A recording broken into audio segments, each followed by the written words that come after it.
কিডনিতে পাথর হওয়া থেকে সাবধান, এড়িয়ে চলুন এই খাবারগুলি। কিডনিতে পাথর হওয়া থেকে সাবধান থাকুন। এই পাথর কিন্তু সহজে ধরা পড়ে না, তবে তা যখন ধরা পড়ে তখন অনেকটাই ক্ষতি হয়ে যায়।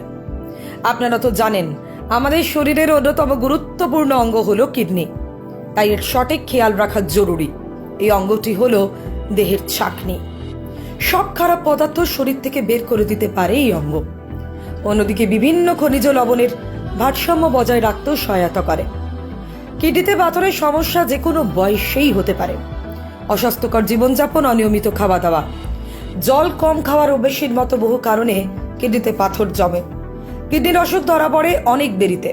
অনেক ক্ষেত্রেই একটি কিডনি বিকল হয়ে গেলেও কাজ চলতে থাকে অন্যটি দিয়ে, ফলে ক্ষতি সম্পর্কে আগে থেকে আঁচ পাওয়া যায় না।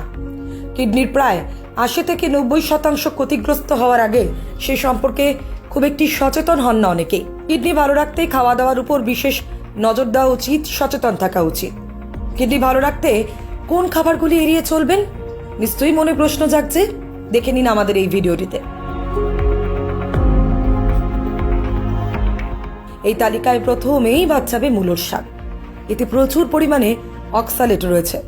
অক্সালেট কিডনিতে পাথর তৈরি করে, ফলে মূলোর শাক বেশি না খাওয়াই ভালো। ঠান্ডা পানীয়, প্যাকেটবন্দি ফলের রস, অতিরিক্ত চিনি দেওয়া পানীয় এড়িয়ে চলা প্রয়োজন। এগুলো কিডনিতে পাথর তৈরি করে। পরিবারের কারোর কিডনিতে পাথরের সমস্যা হয়ে থাকলে বেশি মাত্রায় সাবধান হওয়া প্রয়োজন। সেক্ষেত্রে প্রথমেই কমাতে হবে লবণ খাওয়ার পরিমাণ। বিশেষ করে কাঁচা লবণ একেবারেই এড়িয়ে চলুন। প্রয়োজনের অতিরিক্ত কফি বা চা খাওয়া একদমই ভালো নয়। দিনে ১ থেকে ২ কাপ পর্যন্ত ঠিক আছে। দীর্ঘদিনের চেয়ে বেশি চা খেলে পাথর জমার আশঙ্কা বাড়ে। অত্যাধিক পরিমাণে ভাজাভুজি খাওয়ার অভ্যাস কিডনিতে পাথর জমার অন্যতম কারণ হতে পারে। তাই যথাসম্ভব এই ধরনের খাবার থেকে দূরে থাকাই ভালো।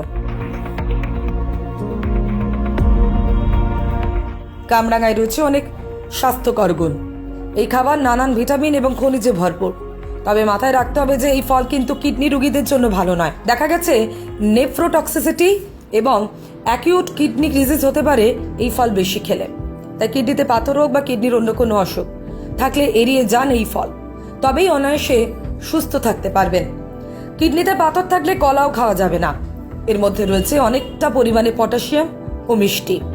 তাই চেষ্টা করুন এই খাবার কম পরিমাণে খাবার, তবেই ভালো থাকতে পারবেন। কারণ পটাশিয়াম অনেক সময় শরীর বের করে দিতে পারে না, তখন সেটা কিডনিতেই জমে থাকে।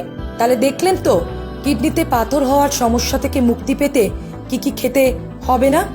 অবশ্যই সেই খাবারগুলি বাদ দিন আজ থেকেই। Bureau report, lifestyle Bangla.